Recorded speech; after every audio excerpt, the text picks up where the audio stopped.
All right, welcome to this video. My name is Taylor Bentud, and I'm going to talk to you today about what is company culture, why is it so important, how do you define it, how do you build it, and the thing I can tell you about why it's so important, a classic example is when Peter Thiel invested $150 million into Airbnb, he sent a message to the CEO of Airbnb, and he said, hey, don't fuck up the culture. That's literally what he said, word for word.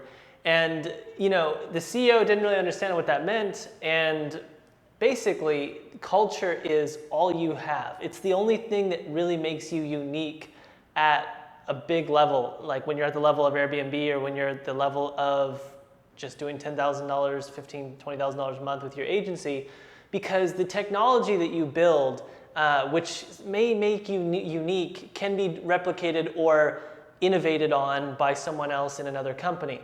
But the people you have and the passion they have for doing the work or delivering the service that your agency provides is very unique to you, and that is more or less what really defines the growth or the lack of growth in your company. So culture is extremely important. It's also one of the most important benefits of it is that you'll just enjoy growing your company a lot more. Your company will grow a lot faster, but you'll enjoy the process a lot more. Everyone around you is going to enjoy the process a lot more.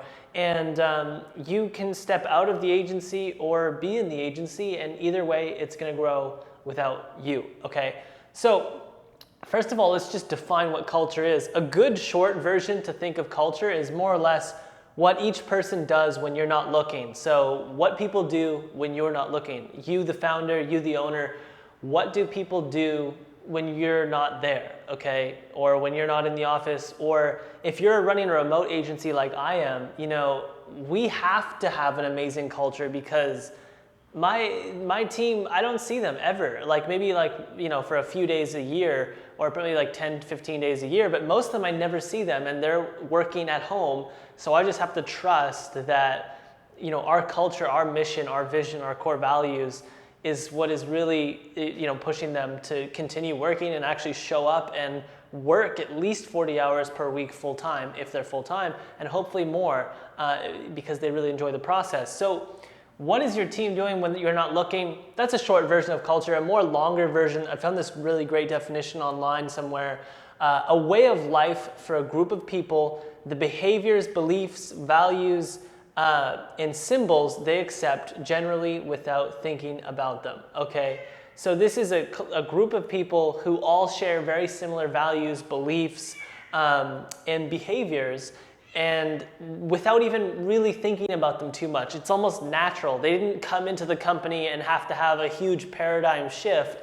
Now, they came into the company and generally, without thinking too much about the culture or the vision, the mission, the core values, they really aligned with it. There may be some things where they were like, okay, I now see that, but for the most part, they aligned with a lot of it. And that's more or less a simple definition, but what's even more important is defining how you can actually build your culture. Now, you heard me say it a while ago, and this is very common. A lot of companies have this. They have a vision, they have a mission, they have a core values. Before we get into what these three things are, how you can define them, it's important to ask why companies even have this thing. If you think about it, if a company doesn't have a vision, a mission, and core values, most importantly, a vision and a mission, why is everybody doing what they're doing, right? The vision and the mission is the why, okay? That's why it's so important. So culture, you can also think of it as your why, okay? It's not just the beliefs, it is beliefs, values, behaviors, but it's the why, okay? It's why people show up and they work, right? If you don't have culture, generally speaking, people are showing up for a paycheck, and that's it. There's nothing more than that. And in some cases, you'll see a lot of people who they lack culture, and so everybody more or less just feels like they're working hard so that the founder can buy another Ferrari, or the CEO or the founder can buy an extremely lavish penthouse, or he can then go on these vacations all year round.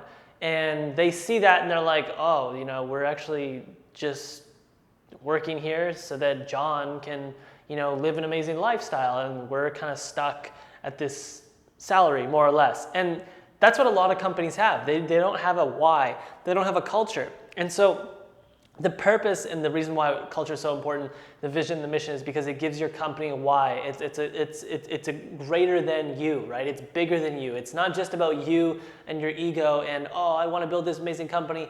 It's beyond you, okay? It's beyond your lifetime. The vision and the mission it's generally not achievable in this lifetime, and it's going to go on for generations and generations and generations, etc. So elements of it are very simple: vision, mission, and core values, okay? So let's just briefly talk about this right now. The vision is more or less a utopian view, and I'm going to show you kind of what ours looks like. So this is simple. I just bought this thing on Amazon. It's like $10. It's like a little picture frame. And our vision is to build the most people-centric company on earth with the utmost transparency and integrity. Now, when you think about that vision, it's difficult to imagine ever achieving that. Like, first of all, there's so many companies in the world, and like it would take a lifetime to achieve that, basically. If we were to even achieve it, it would at least take a lifetime. And so the vision it's a utopian view, right? Like if you could just have anything you want, or the world could be any way you want it, or your company could be any way you want it, that's what it is. It's a utopian view of the company, or of what you want to do, of what the company is trying to do, okay? The mission is more so rooted in reality, and it speaks more directly on how to achieve the vision, okay? So the mission is, how do we achieve this vision, right? And so our mission is, we strive to provide our people and clients the best experience, greatest results, with the utmost efficiency, okay? So there's three more or less things in that mission that we focus on 24/7. And this mission, our mission, it explains how we're gonna achieve that vision. So a very interesting one that we kind of learned this from is Amazon. It sounds quite similar. Build the most people-centric company on earth. Amazon's is to build the most customer-centric company on earth. And I mean, they relentlessly focus on the customers, and I think that's great. But in an agency that's very people-intensive, and it's very, we're talking to clients. It's people with people a lot. We care more about our people first, and then our clients second. Because if we don't take care of our people, we can't take care of our clients. And so anyways, the point is that Amazon, Jeff Bezos was talking in an interview one time. He said that, in our vision, our mission, the vision is to become the Earth's most customer-centric company in the world. But the way that we achieve that is by focusing relentlessly on three things: cheapest prices, widest selection, and fastest shipping. These are the three things that Jeff Bezos strongly believed that if they became #1 in the world with these three things, they would achieve their vision of becoming the most customer-centric company on earth. So he said, it's, what you want to have is really just 2 or 3 core things that are like a Polaris Star, like a guiding light, that are always there. And you're constantly working relentlessly to improve these 2 or 3 different variables. And it makes it very easy for you to then think about your business and, what do I need to work on today? Well, cheapest prices, fastest shipping, and greatest selection. Now, those are very measurable things. When you think about cheapest prices, how does Jeff Bezos go, or how does Amazon go about measuring the cheapest prices? Well, they just simply do a price match comparison. They look at, okay, Amazon is selling this whiteboard for $150. Staples or some office supplies depot is selling it for $200. Okay, we are selling the best whiteboard for the cheapest price. Great, we're winning that. And they just do that across millions and millions and millions of products. And same thing, okay, what about fastest shipping? Well, they just basically look at all the other companies in the world that are shipping, and they compare their shipping speeds. The last thing is greatest selection, which is another thing that they can easily measure by looking at how many products does Amazon.com sell, how many products does the next closest e-commerce website sell online. Amazon wins that, all 3 of those things by far, okay? So in our mission, it's more or less just best experience, greatest results, utmost efficiency. It's not as measurable as the ones that Jeff Bezos had mentioned, but we can still measure it to a certain degree, okay? So with that being said, vision and mission. I really believe that vision should be very utopian, and mission should be very rooted in reality. How are we going to achieve this mission? And it should really make everybody aligned and very clear with what they need to work on to achieve the vision, which is basically, for us, greatest results. And how do we improve our results? Well, to improve the results that we get for the clients, there's a lot of different ways we can go about doing that. But we basically have to look for the bottleneck in our processes that will allow us, if we fix that bottleneck, to then produce even greater results for our clients. And then keep fixing the bottleneck, keep fixing the bottleneck, keep fixing the bottleneck. And after 5 to 10 years, we will become the best in the world at what we do, which is Amazon advertising. And then, we'll have the greatest results. The other thing is the best experience. That one's hard to measure, but you can ask clients for feedback. And hey, hey, John, I just wanted to ask you, how was our service this month? Was there anything you disliked?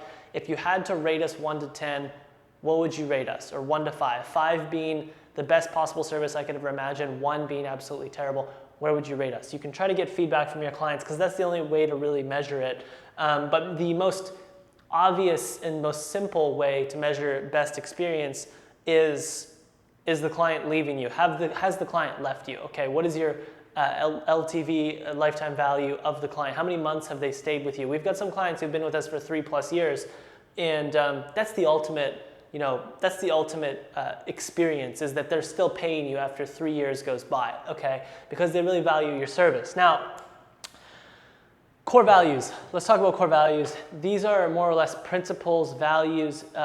You want to try to have less than like 10. Because we had like 30 or something at some point. It was way too many. Anyways, these are basically behavior, beliefs, DNA, more or less. Let me read to you some of our core values. Our first core value is be all in and think long term. Now, I want to simplify that and just make it like one sentence because there's kind of 2 values in that one. But be all in just means that, hey, if you're working with our company, you're all in, okay? You're 100% all in. You don't have another business on the side that's taking up 10, 20, 30 hours a week. You don't have some side project passion that you're 10 times more passionate about. I agree that, everybody should have some form of like hobby or something else that they can get lost in and really love. For me, it's reading. I love reading. When I'm not working, I love reading and about all different types of topics. Usually it's all actual like factual stuff. It's not just like fantasy type stuff. But be all in and think long term. Okay, thinking long term is more or less just, hey, we don't want to just think about what do we need to do today, what do we need to do tomorrow, but we need to think about what do we need to do today and tomorrow that's gonna give us the best ROI and our clients the best ROI 5-10 years from now. Okay, it's hard to think that far out, but the farther out you can think, the longer you can think, the better. And so number 2 is always reason from first principles. Number 3, ground all decisions out of necessity. Number 4 is obsess over what's best for the client. Number 5, be radically transparent and integrous. 6, contrarian thinking rooted in high humility. 7, bias for building, innovation, execution. 8, become the best version of yourself and empower others to do the same. So these are core values that when we came together on an offsite, myself, Destiny and Alex, I had kind of defined the core values and the vision and the mission by myself. And it didn't really resonate. I could feel that it didn't resonate that well. And so I said, fuck it, let's get together. We all got together and we got very clear on the vision, the mission, and the core values. And it was a collective group effort to build this mission, vision, and core values. And when it's a collective effort, there's buy-in from everybody and it resonates with everybody. And so that was much better. Some people do it by themselves. I recommend you take, your pretty much just like your leadership team or the team, people within your team that you trust the most that are otherwise considered leadership, and build this mission and this core values and the vision. So core values, they should be deep to your heart. They should be things that you live out every single day, 24/7, right? You can't just write something down that sounds sexy and cool.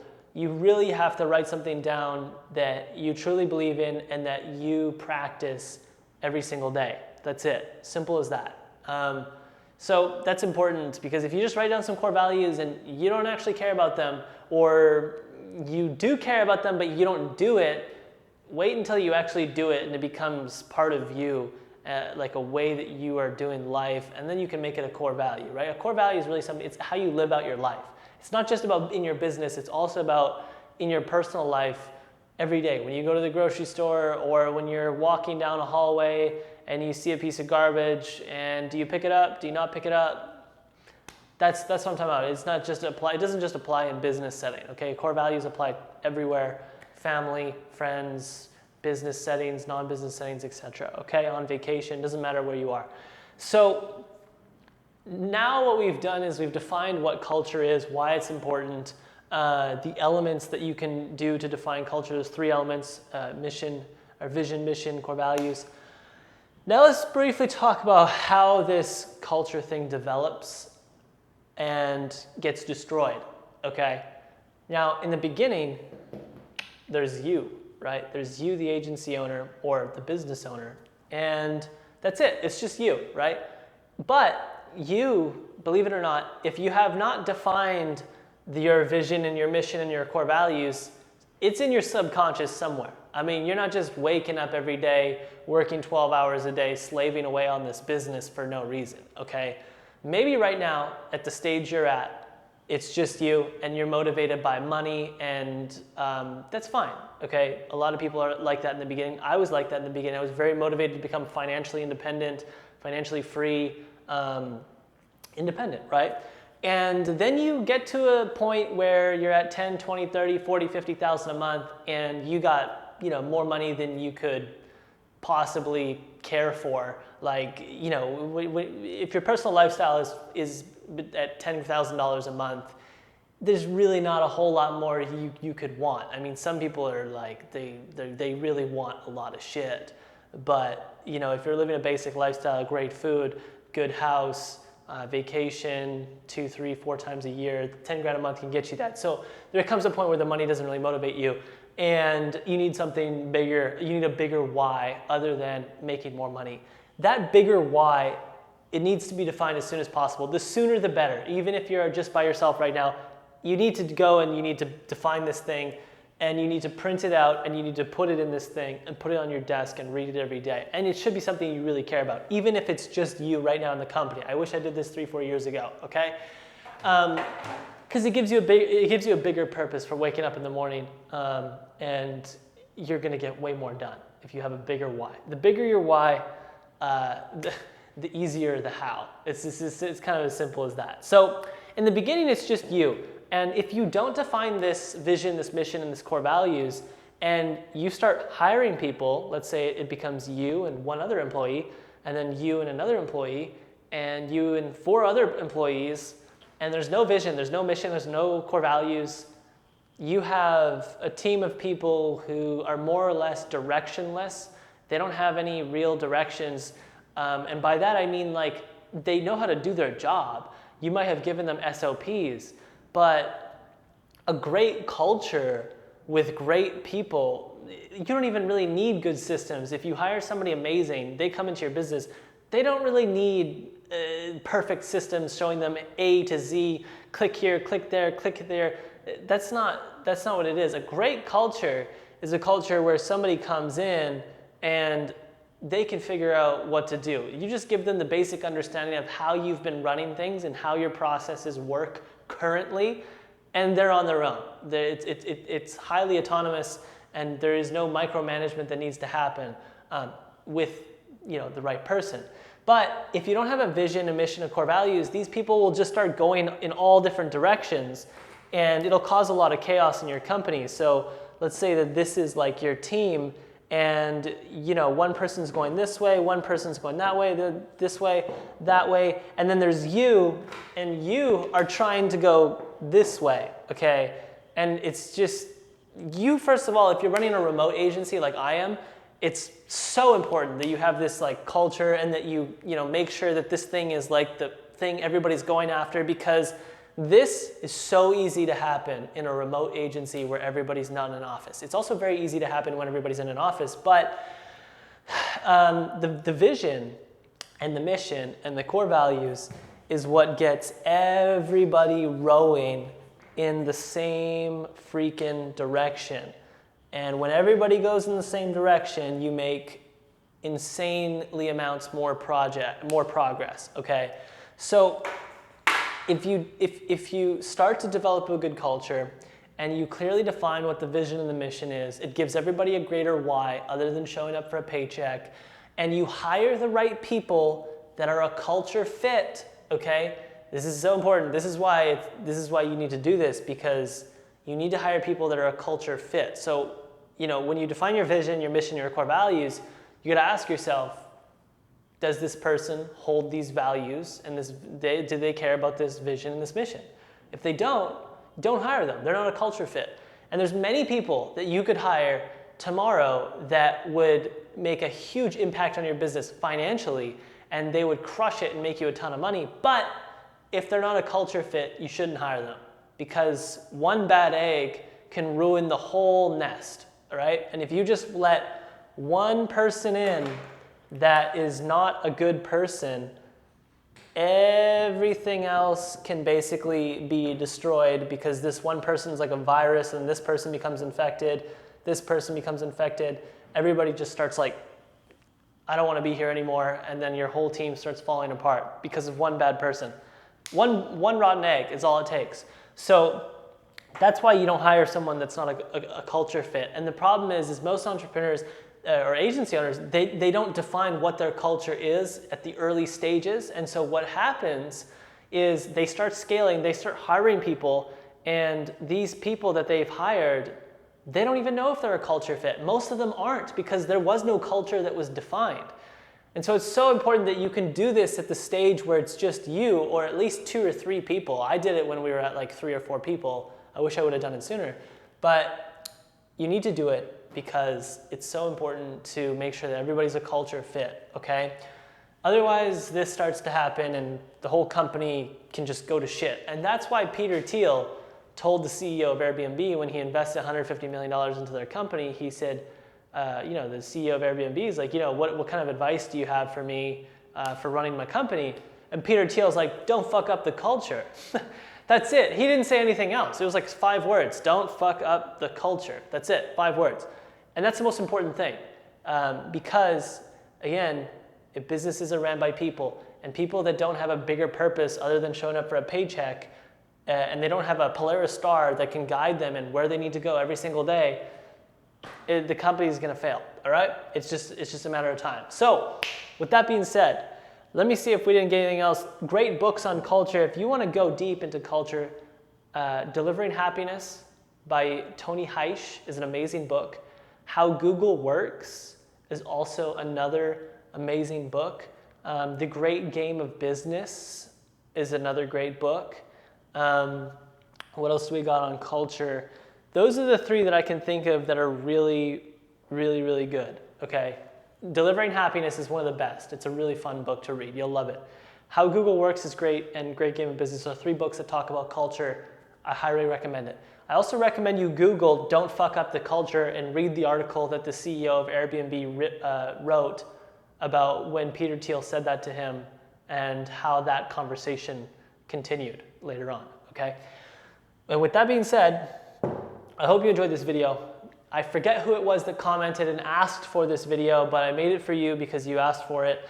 And I appreciate you watching this. Hit that subscribe button below. Turn on that notification bell. I didn't even know that was a thing, but there's some thing where you can hit the notification bell and you'll be notified when I release a video. I release a video once a week, every Monday. With that being said, I hope you enjoyed this video. Hit that subscribe button. I'll see you next week. Thanks for watching. Ciao.